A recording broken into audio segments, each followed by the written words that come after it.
আপনারা এখন যে গররা চুইঠাল কবুতরটা দেখতেছেন, এই কবুতরটা আমি নতুন নিয়ে আসছি।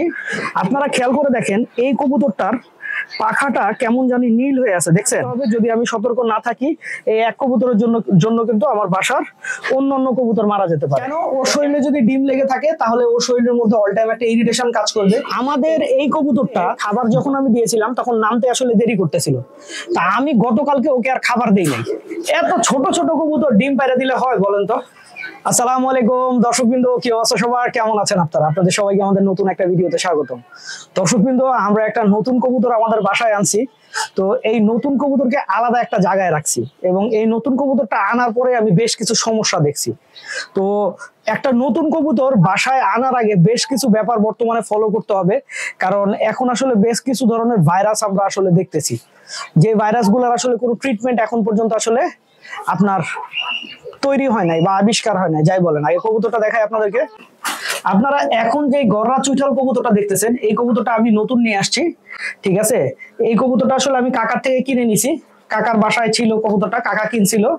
তো আমার কাছে আসলে এরকম একটা মাদি থাকার কারণে আমি কবুতরটা কিনে নেই। তো কবুতরটা আনার পরে আসলে প্রথমে আমি আলাদা খাঁচায় রাখছি এবং আলাদা খাঁচাতেই থাকবে। এবং খাঁচায় আমি যে জিনিসটা খেয়াল করলাম, এই যে কবুতরটার পটিগুলা খেয়াল করেন, পটিগুলাতে একটু সবুজ সবুজ ভাব আছে, দেখছেন? তার মানে কবুতরটার মধ্যে অবশ্যই কিছু রোগ বালাই আসলে আছে। তো আমি এই কবুতরটাকে এখানে আপনার বেশ কিছুদিন রাখবো। এইভাবেই এই এক খাঁচাতেই এই কবুতরটাকে মিনিমাম আমি 15 দিন রাখবো। 15 দিন পরে এখান থেকে বের করব এবং যেদিন বের করব, আমি কালকে আইনাই একবার স্প্রে করছি কবুতরটাকে ভাইরাসিড দিয়ে। ভাইরাসিড হচ্ছে একটা জীবাণুনাশক, যেই জীবাণুনাশকটা দিলে আসলে কবুতরের শরীরে কোনো রোগ জীবাণু থাকলে সেটা মনে করেন সেরে যায়। তো ভাইরাসের দিয়ে স্প্রে করার পরে আমি আসলে ওকে আইনা থরে ঢুকাইছি এবং কবুতরটা ধরে আমি যে জিনিসটা দেখলাম আপনাদেরকে দেখাই। আপনারা খেয়াল করে দেখেন এই কবুতরটার পাখাটা কেমন জানি নীল হয়ে আছে, দেখছেন? মানে হচ্ছে এই কবুতরটার পাখায় সমস্যা আছে। এই কবুতরটার পাখায় পানি আসছে বা পানি আসবে এরকম একটা ব্যাপার আছে। তো যেই কারণে এই কবুতরটা আপাতত যদি আমি ট্রিটমেন্ট না করি, এই কবুতরটা খুব তাড়াতাড়ি আসলে আপনার এই ওর পাখায় পানি এসে পড়তে পারে। কারণ হচ্ছে কবুতরের শরীরে বা ডেনায় নীল তখনই হয় যখন আসলে আপনার ওর পাখায় পানি আসার কোনো সম্ভাবনা থাকে। কবুতরটা আপনাদেরকে একটু দেখাই। কবুতরটা চোখটা মাশাআল্লাহ সুন্দর আছে, লাল গেয়ারও আছে, মাদি কবুতর। তো আমার দরকার ছিল এরকম একটা কবুতর, তাই আমি আনছি। কিন্তু আমাকে অবশ্যই এই ব্যাপারগুলো যেটা বললাম, এই বিষয়গুলোতে অবশ্যই সতর্ক থাকতে হবে। যদি আমি সতর্ক না থাকি, এই এক কবুতরের জন্য কিন্তু আমার বাসার অন্য কবুতর মারা যেতে পারে। তো এক কবুতর মূল্যবান অবশ্যই না, বাসার সব কবুতর মূল্যবান। আর এইখানে আমাদের এই কবুতরটা যেটা আমি এক বড় ভাই থেকে কিনছিলাম, তো আমি আপনাদেরকে ওর একটা ডিম দেখাইছিলাম, যে ডিমটা আসলে চাম ডিম ছিল। এরপরে ও আরেকটা ডিম পারছিল, ওই ডিমটাও চাম ডিম ছিল এবং পারছিল হচ্ছে যেখানে আমি যে দুইটা ডিম ফোস্টারিং এ দিছিলাম ওইখানেই। এবং ওই ডিমটা যেহেতু আপনার চামড়া অনেক পাতলা ছিল, যে কারণে আসলে এই কবুতরের ওই ডিমটা ভেঙে আসলে আপনার যে দুইটা ডিম ওরা শেক দিতেছিল ওই ডিমের মধ্যে আসলে চলে যায় এবং যাওয়ার পরে আপনার বাকি যে দুইটা ডিম ছিল সেই দুইটা ডিমও নষ্ট হয়ে যায়।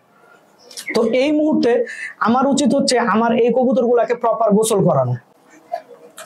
কেন? ওর শরীরে যদি ডিম লেগে থাকে তাহলে ওর শরীরের মধ্যে অল টাইম একটা ইরিটেশন কাজ করবে। এই ইরিটেশনের কারণে কিন্তু আপনার কবুতরটার যে কোনো সমস্যা হতে পারে। অনেক সময় দেখা যায় কবুতরের শরীরে যখন ইরিটেশন থাকে তখন কবুতর ঠিক মতো খাবার খেতে চায় না। এটা একটা মনে করেন বড় ঝামেলা। দ্বিতীয় ঝামেলা হচ্ছে যে আপনার শরীরে ইরিটেশনের কারণে অনেক সময় দেখা যায় যে আপনার কবুতর মনে করেন ডিম পারলে সেই ডিম ঠিক মতো শেক দেয় না। তো আমি এই কবুতরগুলাকে নিজে ধরেই গোসল করায় দিব, গোসল করায় রোদ দিব, রোদ দিয়া তারপরে মনে করেন আপনার শুকায় তারপরে ঘরে নিয়ে আসবো।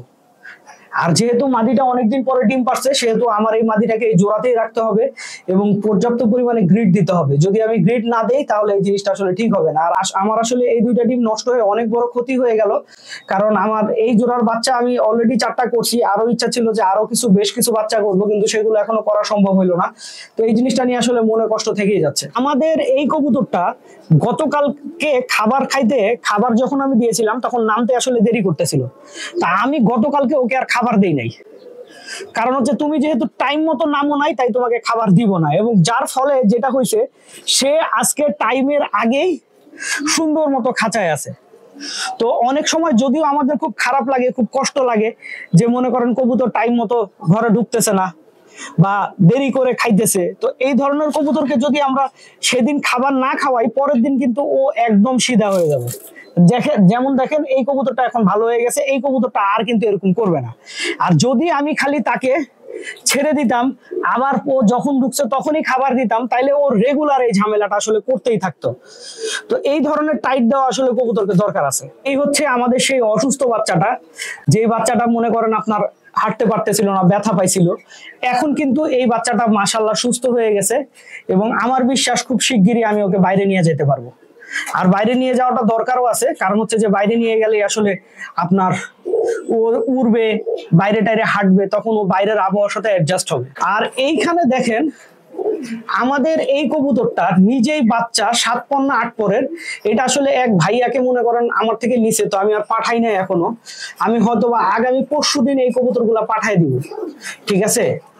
এর মধ্যে দেখেন ডিম পাইরা দিছে, দেখছেন। এবং শুধু যে ডিম পারছে তা না, একটা ডিম ভাঙাও ফেলছে। এই কবুতরগুলার বয়স কতটুকু বলেন? এই অল্প বয়স্ক কবুতর এভাবে ডিম পারলে যে আমার খারাপ লাগে না, আপনাদেরকে বলে বুঝাইতে পারবো না। হ্যাঁ, আমি কবুতর একটু ধইরা দেখি। দেখেন ডিম পাইরা সেই ডিম নিজের গায়ে ভাঙা লাগায় ফেলছে, দেখছেন। কয় পরে আছে দেখি। এটা 1 দশক ক্লিয়ার করে ফেলছে, কারণ আমি এই কবুতরের সব 1 দশক না, এটা 9 পরে আছে।